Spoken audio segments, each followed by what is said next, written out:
പറവൂരിൽ മരത്തിന്റെ ശിഖരങ്ങൾ മുറിക്കുന്നതിനിടെ കയർ ദേഹത്തു മുറുകി തൊഴിലാളിക്ക് ദാരുണാന്ത്യം. തത്തപ്പിള്ളിയിൽ താമസിക്കുന്ന മോഹൻകുമാറാണ് മരണപ്പെട്ടത്. 28 വയസ്സായിരുന്നു.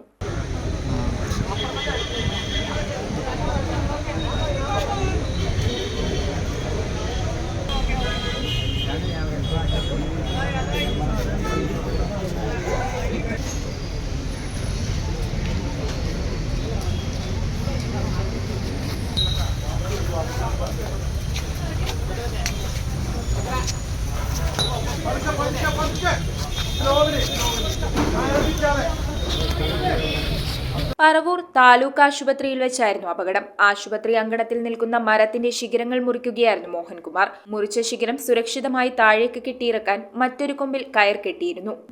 ശിഖരങ്ങൾ മുറിക്കുന്നതിനിടെ കയർ ദേഹത്തു മുറുകിയാണ് തത്തപ്പിള്ളിയിൽ താമസിക്കുന്ന വയനാട് വൈത്തിരി വട്ടപ്പാറ ഐഷ പ്ലാന്റേഷനിൽ മോഹൻകുമാർ മരണപ്പെടുന്നത്. ഈ മരം മുറിക്കുന്നതിന്റെ ഭാഗമായിട്ട് ആ മറ്റ് ഒരു ശിഖരത്തിന്റെ കൂടെ ഈ പയ്യനെയും കൂടെ ചുറ്റിക്കെട്ടി അവൻ കയറ് കെട്ടിയിട്ടുണ്ടായിരുന്നു. ഒരു ശിഖരം മുറിച്ച് അത് താഴേക്ക് വീണു. അപ്പോ അത് മുറുകിയതാകാം മരണകാരണമെന്ന് സംശയിക്കുന്നു.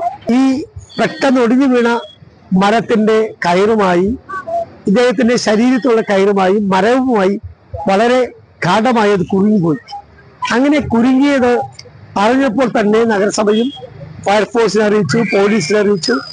പറവൂരിലെ ഫയർഫോഴ്സും പോലീസും നല്ലവരായ നാട്ടുകാരും ശ്രമകരമായി അദ്ദേഹത്തിന്റെ ജീവൻ രക്ഷിക്കാൻ ഉള്ള ദൗത്യം നിറവേറ്റി. പക്ഷേ നിർഭാഗ്യവശാൽ 1.5 മണിക്കൂറിന് ശേഷമാണ് അദ്ദേഹത്തിന്റെ നെഞ്ചിൽ കുരുങ്ങിയ കയറുകൊണ്ടാണ് അദ്ദേഹത്തിന് മരണം സംഭവിച്ചത് എന്നാണ് ഡോക്ടർമാർ പറഞ്ഞിട്ടുള്ളത്. News bureau, Paravur. 5 പവനിൽ തുടങ്ങുന്ന വിവാഹ സെറ്റുകൾ ഏത് ജ്വല്ലറിയിൽ നിന്ന് വാങ്ങിയ പഴയ സ്വർണ്ണാഭരണവും HUID മുദ്രയുള്ള 916 സ്വർണ്ണാഭരണങ്ങളായി ഹോൾസെയിൽ വിലയിൽ മാറ്റി വാങ്ങുവാൻ അവസരം. സ്വർണ്ണാഭരണങ്ങൾ സ്വന്തമാക്കുവാൻ ആകർഷകമായ സ്വർണ്ണ സമ്പാദ്യ പദ്ധതികൾ. Aleena gold and diamonds.